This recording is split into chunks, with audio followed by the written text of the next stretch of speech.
Shalom semuanya, perkenalkan nama saya Olivia Evelyn Sundari.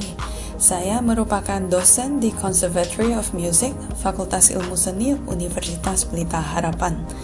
Hari ini saya ingin berbagi tentang apa yang sudah saya lakukan untuk pembelajaran beberapa mata kuliah saya di semester genap ini.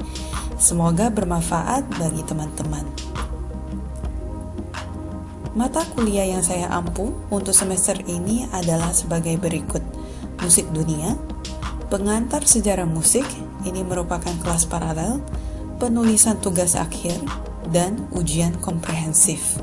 Adapun untuk sharing kali ini, saya hanya akan membahas tentang apa yang saya telah lakukan di dua mata kuliah, yakni mata kuliah musik dunia dan pengantar sejarah musik.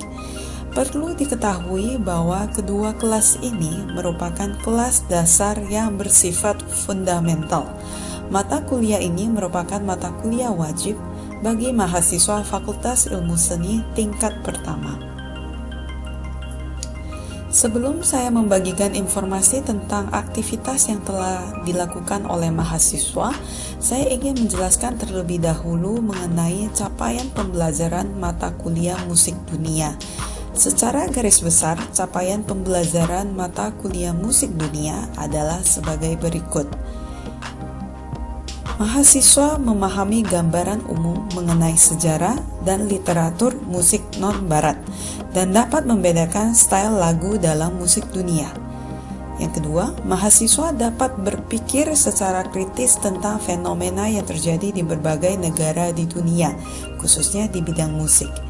Mahasiswa mampu mengimplementasikan kecakapan analisis dan toleransi berbudaya dengan cara berinteraksi langsung dengan WNA atau warga negara asing dalam pengerjaan proyek, serta dapat memahami secara menyeluruh mengenai globalisasi yang terjadi dewasa ini. Yang keempat, mahasiswa dapat mengevaluasi musik sebagai sesuatu yang holistis, yang terbentuk dan tidak terpisah dari banyak aspek antara lain sosial, politik, agama, dan sebagainya.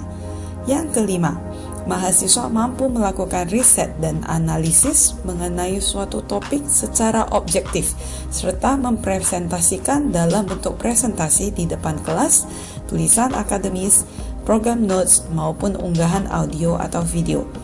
Nah, musik yang dibahas meliputi musik dari Asia Selatan, Timur Tengah, Afrika Utara, Indonesia, Asia Timur, Amerika Utara, Amerika Latin, Eropa, dan Oseania. Supaya bisa mencapai capaian pembelajaran tersebut, saya telah memberlakukan aktivitas berikut kepada mahasiswa. Untuk ujian tengah semester, saya memberlakukan pengerjaan proyek kelompok. Masing-masing kelompok harus mengadakan interview dengan warga negara asing selain WNI. Hal ini saya lakukan supaya mahasiswa dapat mengimplementasikan kecakapan analisis dan toleransi berbudaya secara langsung. Melalui proyek ini juga, mahasiswa secara tidak langsung sudah berpikir kritis tentang fenomena yang terjadi di negara lain dengan melakukan riset beserta analisis suatu topik secara objektif. Mahasiswa juga menjadi tahu bahwa musik harus dievaluasi secara holistis atau dilihat dari banyak aspek. Video interview tersebut diupload ke dalam YouTube dan masing-masing ketua tim akan mengumpulkan link URL YouTube kepada saya melalui grup Line. Setelah pengumpulan, tugas dievaluasi dan didiskusikan bersama di dalam kelas. Contoh video dalam YouTube adalah sebagai berikut. Всем привет, меня зовут Ксения, и сегодня я бы хотела рассказать о культуре в России и о музыке, которую мы обычно слушаем.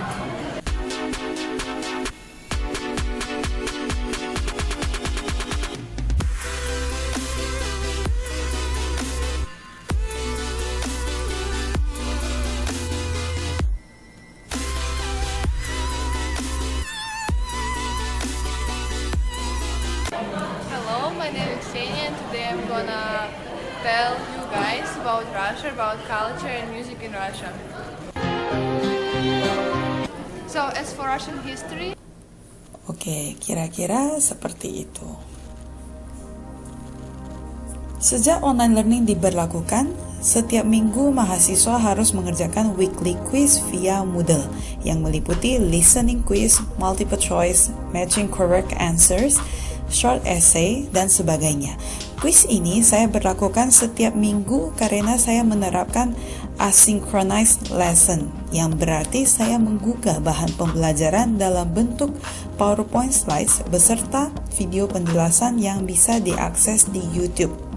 Setelah itu, mahasiswa diberi tenggang waktu, umumnya dalam kurun waktu seminggu, untuk mengerjakan kuis. Kuis ini penting untuk menandakan absensi mereka sekaligus untuk menilai apakah materi pembelajaran dapat diakses oleh mahasiswa dan dicerna dengan baik. Contoh kuis yang saya berlakukan adalah seperti berikut. Ini adalah Moodle saya di Musik Dunia. Dan ini adalah week ke-13. Jadi saya taruh URL video penjelasan slide saya di sini. Dan ini merupakan PowerPoint slide saya. Dan ini adalah quiz di mana mereka harus mengerjakan. Adapun kuisnya berbentuk seperti ini, week 13. Jadi terdiri dari format berikut, ada 23 pertanyaan dengan 5 listening questions. Nah, time per limitnya itu ada 45 menit dan ada due date di sini. Nah, attempts-nya dia boleh sekali saja dan hanya harus dikerjakan dalam 45 menit. Sedikit preview untuk quiz kali ini. Preview dari quiz tersebut antara lain sebagai berikut. Jadi kita bisa lihat misalnya question yang pertama ini adalah listening test.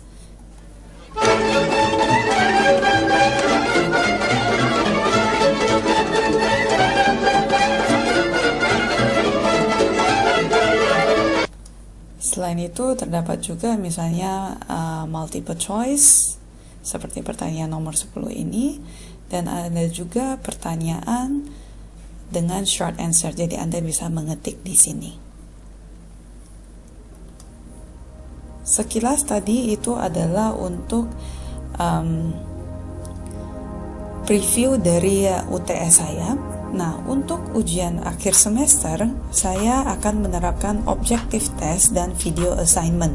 Objective test yang akan saya lakukan adalah kebanyakan untuk menilai kemampuan mahasiswa dalam membedakan style atau genre yang terdapat dalam musik dunia.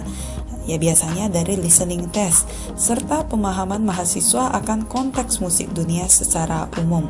Objective test ini akan dilakukan melalui platform Moodle.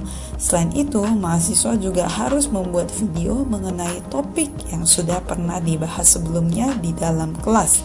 Mahasiswa akan membahas suatu topik musik dari suatu negara dari segi konteks maupun analisis musik. Open forum discussion akan dilakukan melalui Microsoft Teams pada week ke-15 dan mahasiswa akan menggugah video mereka ke dalam platform YouTube. Dari aktivitas-aktivitas tersebut, saya berharap bahwa capaian pembelajaran yang diinginkan bisa tercapai. Sekarang saya akan menjelaskan secara singkat tentang capaian pembelajaran mata kuliah pengantar sejarah musik. Secara garis besar, sama seperti musik dunia, saya berharap mahasiswa saya bisa mengerti sejarah musik dari segi konteks dan musik analisis, serta mampu membedakan style musik dari setiap era dalam sejarah musik. Saya juga berharap mahasiswa saya mampu melakukan riset dan analisis mengenai suatu topik secara objektif. Pembahasan mata kuliah pengantar sejarah musik meliputi musik dari antiquity, medieval, renaissance, baroque, classical, romantic, impressionism, expressionism, jazz, dan pop. Dalam hal penilaian, saya memperlakukan aktivitas berikut. Untuk ujian tengah semester, saya telah memperlakukan tim proyek yang berbentuk presentasi kelompok di depan kelas. Musik secara acak telah dipilih oleh ketua kelompok, dan setiap kelompok wajib untuk melakukan riset musik tersebut dari segi konteks dan analisis musik. Presentasi pun diikuti dengan diskusi di dalam kelas. Sejak online learning diberlakukan, sama seperti kelas musik dunia, setiap minggu mahasiswa harus mengerjakan weekly quiz dari platform Moodle yang meliputi listening quiz, multiple choice, matching correct answers, short essay, dan sebagainya melalui platform Moodle. Melalui kuis ini, saya bisa mengecek absensi mahasiswa sekaligus untuk menilai apakah materi pembelajaran dapat diakses oleh mahasiswa dan dicerna dengan baik. Berikut adalah contoh dari kuis week yang ke-12. Di sini tertera ada 10 listening questions dan time limit adalah 45 menit.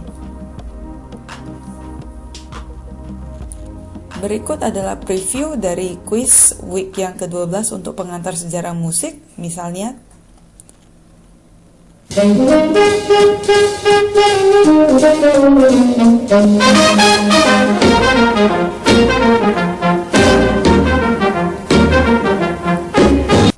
jadi hampir sama seperti musik dunia yang tadi. Untuk ujian akhir semester, sama seperti musik dunia, saya akan memberlakukan objective test untuk menilai kemampuan mahasiswa dalam membedakan style atau genre dari setiap era dalam sejarah musik, terutama dari listening test, serta pemahaman mahasiswa akan konteks sejarah musik secara umum. Selain itu, mahasiswa juga harus membuat video presentasi mengenai suatu topik musik secara acak. Dari aktivitas-aktivitas tersebut, saya berharap capaian pembelajaran bisa tercapai dengan baik. Selanjutnya, ini adalah opini saya ya teman-teman. Situasi tidak bisa tatap muka memang sangat tidak ideal. Akan tetapi saya percaya bahwa selalu ada solusi di dalam permasalahan yang kita temui. Kita hanya bisa memberikan yang terbaik untuk mahasiswa kita. Dalam arti, tugas atau ujian itu adalah sesuai dengan yang dibebankan, tidak terlalu mudah ataupun terlalu susah. Kunci utamanya adalah bagaimana menyelenggarakan pembelajaran dengan cara seefektif mungkin bagi kedua belah pihak, pihak dosen maupun mahasiswa. Mungkin pertamanya akan susah bagi para dosen, terutama yang belum terbiasa. Akan tetapi lama-kelamaan saya yakin teman-teman akan terbiasa. Semangat ya semuanya. This too shall pass. Terima kasih.